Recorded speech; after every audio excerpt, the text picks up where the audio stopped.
Welcome back to the Fixed Ops Roundtable. Quantum 5, the team at Quantum 5 is with us now. David O'Brien and Sarah Vantine, no strangers to the Fixed Ops community. Welcome back to the Fixed Ops Roundtable. All right. How fun is this? David, you are always fun at these events. Sarah tried to talk me into putting my curly hair, my 80s hair back on, Ted. I tried. But, I think the subject matter that we have for today, top reasons techs are tempted to leave calls that we go as we are now. And David, I'm grateful to you and Quantum 5 and Sarah for all the support that you give the Fixed Ops Roundtable. And, thanks so much for all that you do. Yeah, no, Ted, you've made a difference in the community. The things people are talking about in fixed operations today are different than they were 5 years ago. And thanks for bringing us on the ride, right, Sarah? Absolutely. This has been such an exciting endeavor to watch as it continues to build and grow.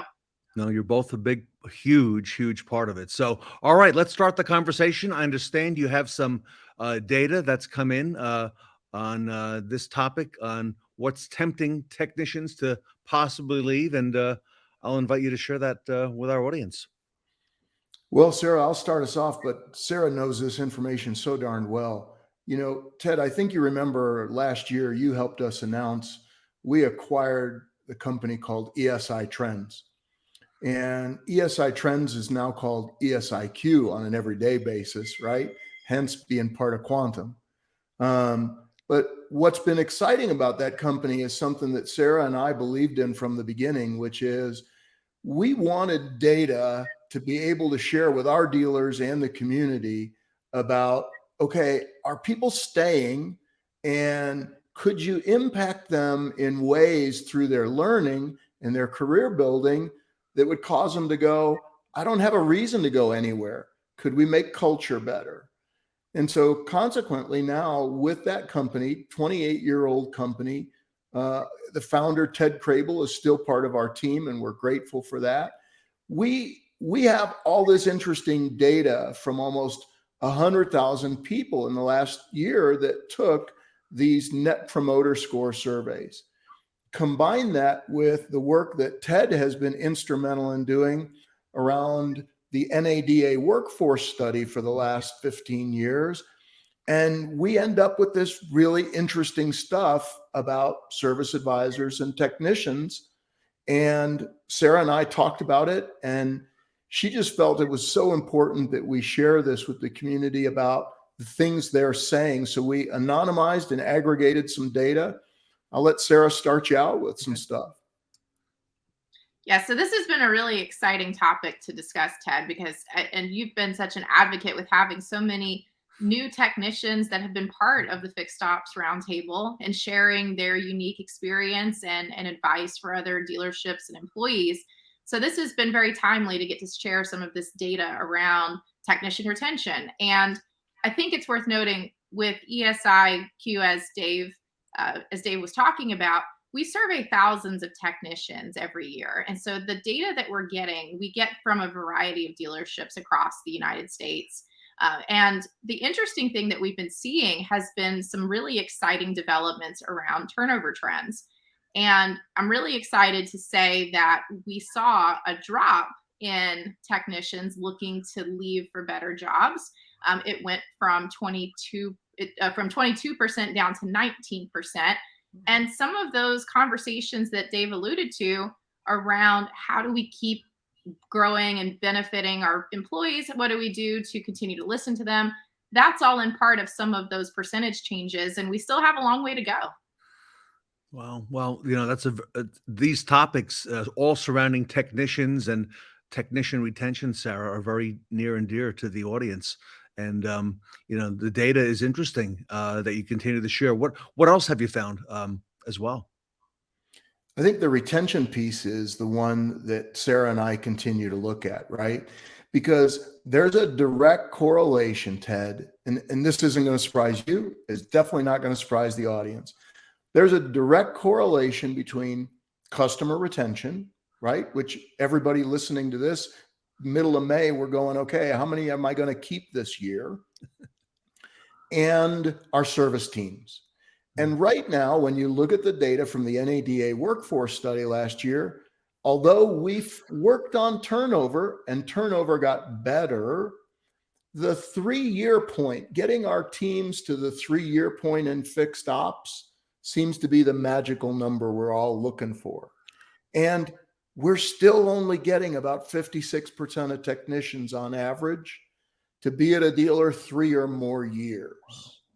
And so the combination of our hope, Sarah and I, is now that we see turnover improving, right, is that we keep working on that number, because if we knew why they were leaving, we could start to impact the retention, right?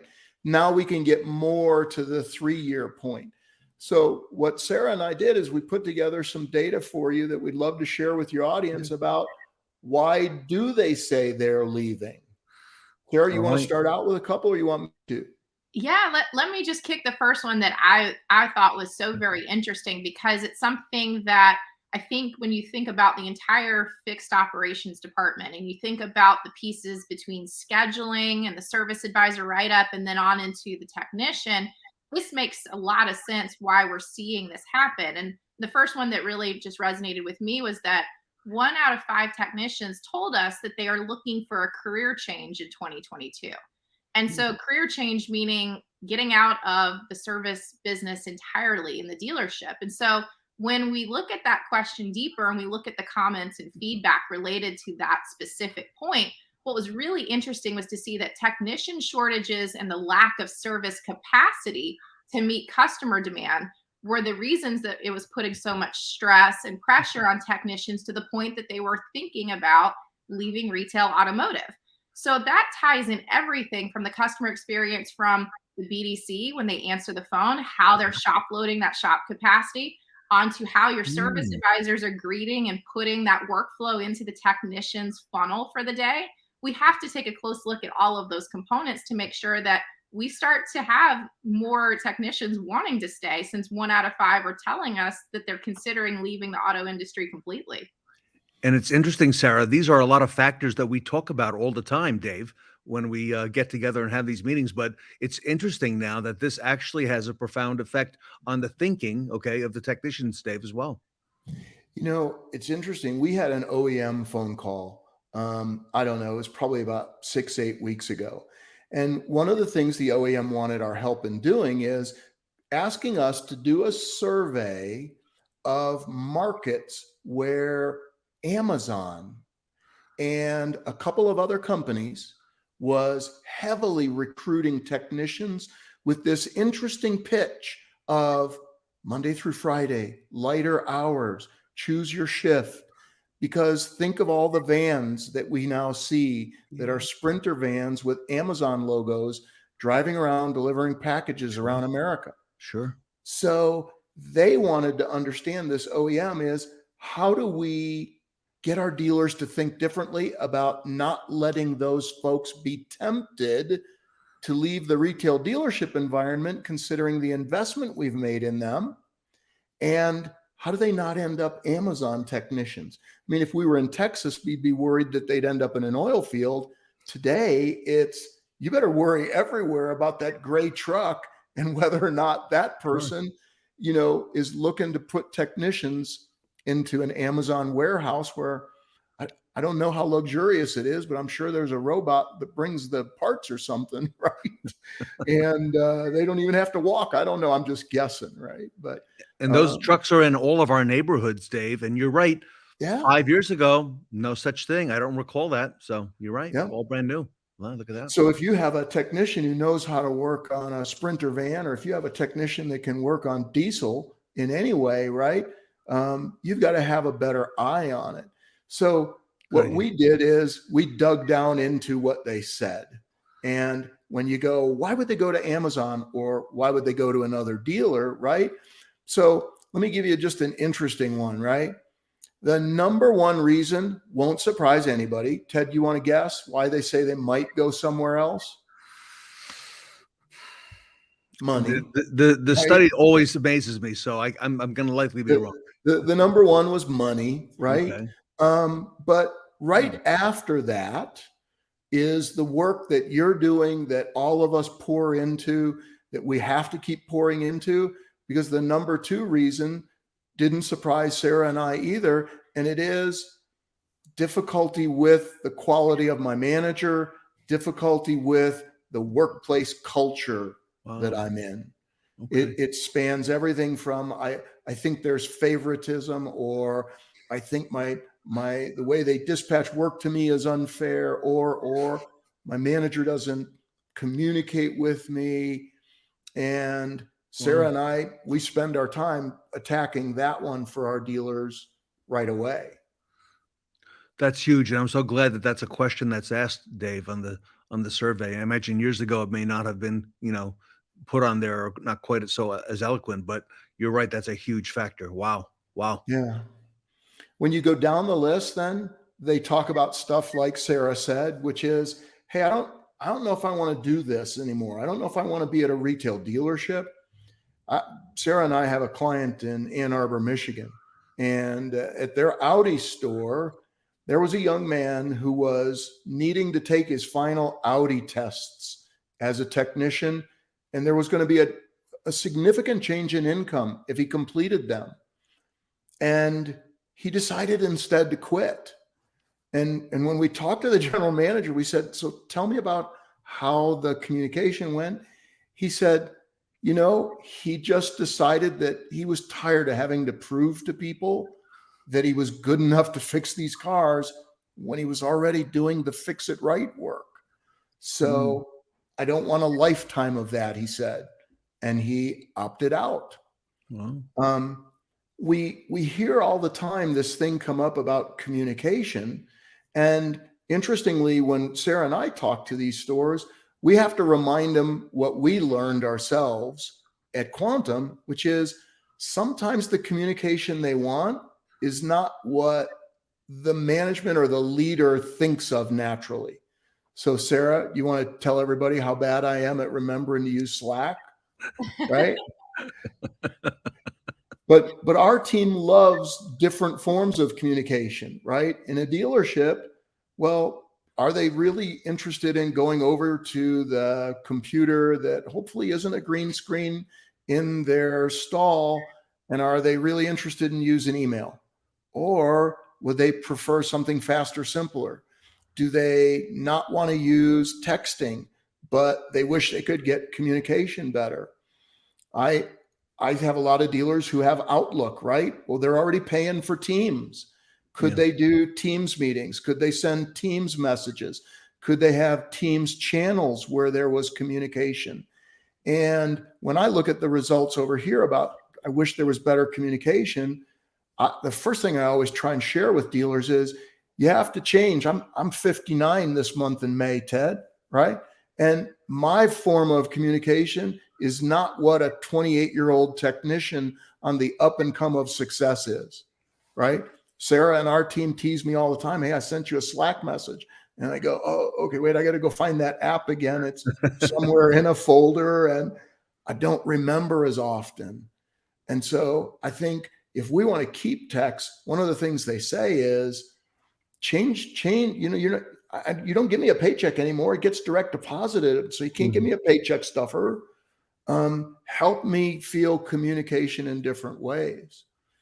They also talk about this interesting thing, and Ted at ESIQ is really, really passionate about. Ted, 25% of them who say they're thinking about leaving say, I don't see a career path. I don't see advancement, right? And I think I have to challenge service managers and dealers right now. We've got to be willing to talk to them about what comes after the idea of, we had one recently say, I don't mind doing the physical work until it's winter and the tire's all wet and the tire's filthy dirty. And for whatever reason in the winter, when I have to do a rotate and balance, they just feel heavier. I don't like it. And I don't want to do it till I'm 50 something.